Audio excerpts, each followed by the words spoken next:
أستاذ حمزة هاشمي في نصران قرصون قلت مرني جرا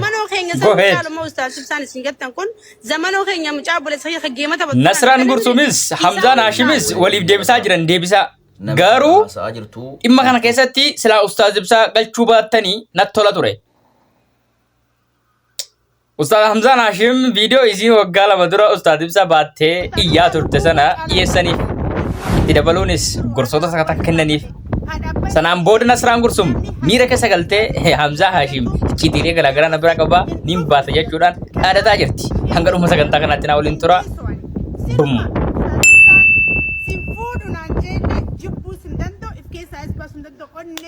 Kabajamtootaaf jaalatamtoota kee Ustaaz Hamzaan Hashim Nasraa ofirraa ni deebisan. Akka feeteen akkasiin dhufteen ni danda'an. Nasraa miti ijoollee xixiqqoo garaagaraa irratti iyyuu viidiyoo waraabaa oolanii Nasraadhaaf hanga gaasii niqican jennee yaadna jechuudha. Gama biraatiin Nasraan yeroo dubbattu Ustaaz Hamzaa Hashimii fi Ustaaz Ibsaa Hasan walitti irratti hin fidin. Kan haasaa irratti deebisaa kenne Ustaaz Ibsaa osoo hin taane Ustaaz Hamzaa Hashimiidha. Hariiroon jala lamaaniitis Hamzaa Hashimii Ustaaz Ibsaan Ustaaz Ibsaadha. Gaafa duraa Ustaaz Hamzaan gizee siin dubbatan Ustaaz Ibsaa ta'anii siin hin dubbanne waan ta'eef. Kanaafuu jennaan haasawa keessatti adeemsa keessatti ragataa keessatti adda baasii sin jechuu barbaada gabbaletti gahe. Go ahead. Amma meeshaan nan godhina jechuu yoo isinii galuu baate maqaa kiyya barreessanii na yaamina jechuudha afaan Oromootti. Meeshaan kun afaan Ingiliffaati isiniin galuun si'a. Gaafa duraa waati ziisa gusiniin jaan. Ani beekuu na dhiisi jechuu bartanii miti. Meeshaan nan godhina yoo nagee barbaadan. Ustaasni fuudhee ibsaan jettanii isiniin jee. Diddaniiti inumaa sheekaa fi durriyyee fi haftuu fi hafaa fi kan fuudhee fi kan fuudhin tiktookii viidiyoo irra dalaguu fi feesbuuka poostii godhuutti fuftanime warra dhalaallee kun isinitti haadhumu humaan hin gootanii.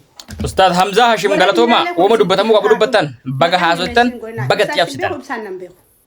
Nasraan Gursum waan kanarraa beekumsa aqlii satrii kabaja ihtiraama akkatti irraa bartu abdii guddaa qabna jechuudha. Nama gorsan hayyummaan kennameefii jiru gamiina ganda warra ta'an osoo qaroo baate sheebsan nama akkasiiti.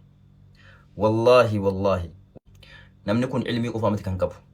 Haasaa inni qoosaa akka talaati nama kufalchiisu dubbatu waan silaa jala ta'anii barreessan waan rabbi isaa kenne sheebsaan gadi baasen dubbanne uqsim billaahi al'aziim. An harraamati kan hin beeku waggaa 15 dura.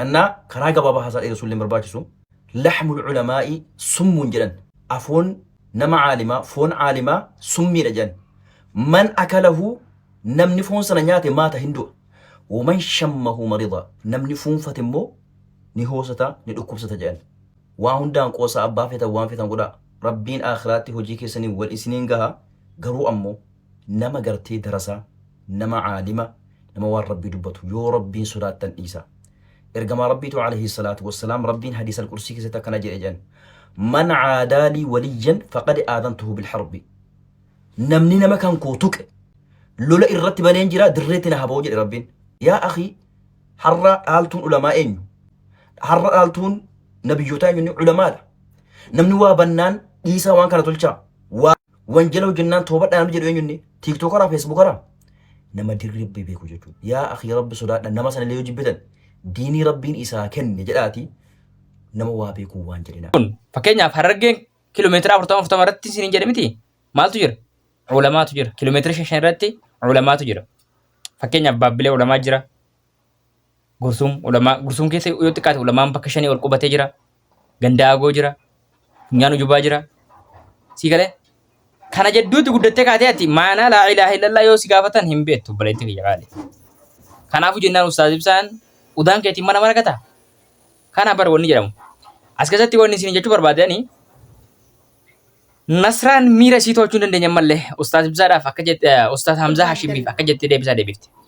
Ustaazni fuudhee ibsaan jettanii isiniin jee diddaniiti inumaa sheekaa fi durriyyee fi haftuu fi hafaa fi kan fuudhee fi kan fuudhin tiktookii viidiyoo irra dalaguu fi feesbuuka poostii godhuutti fuftanime warra dhalaallee kun isinitti haadhumu humaan hin gootanii. Warra dhiiraalee kun isinitti haadhumu maqaa yaa meeshaan godhina ibsaas beeku ibsaan nan beeku. Wallahi nu fakkisiifti Nasra wallahi itti qabaddeer. Oh my goodness. Maka Ingilifa nu barsiisaa dammoo zoortee. Ingilifi hankee shaayiin nus kiftu. Ingilifa faayidaa qabdu miti. Ingilifa darreedha. Ati sila artistii keetiin barbaadatu si jammar. Artistii miti. Aktivistii miti. Shamara manaa jechuutti shamara manaati miti. Shamara bakkee jechuutti shamara bakkee aradaa miti. Nu galuu dide barre kan Nasraa kun. Maali Nasraan? Who is Nasra? Eenyu Nasraan? Nu galuu dhabe. Rakkanne waliin wallahi. Gurbaa tokkotu shamarree yoo mana haadhaaf abbaatti waggaa 40 geesse kiraa mana abbaa fi haadhaa kaffaluu qabdi jedhe.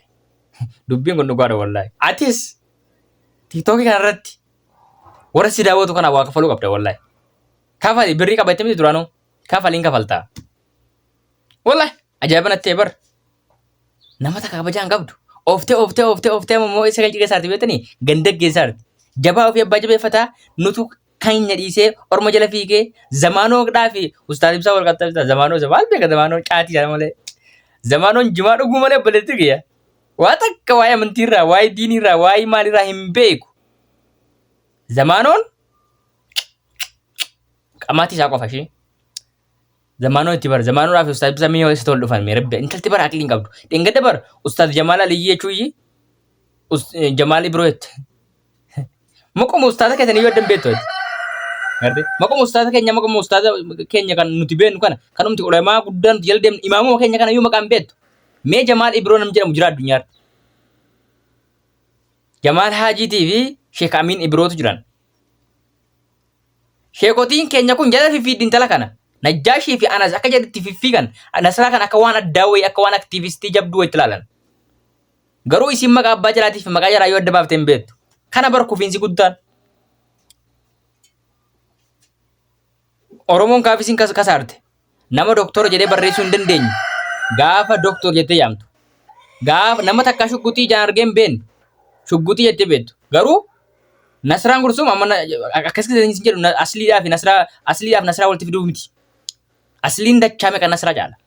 Makii Orootiif Nasraa yoo bira fidde du'a makii Orootu Nasraa Gursum caala.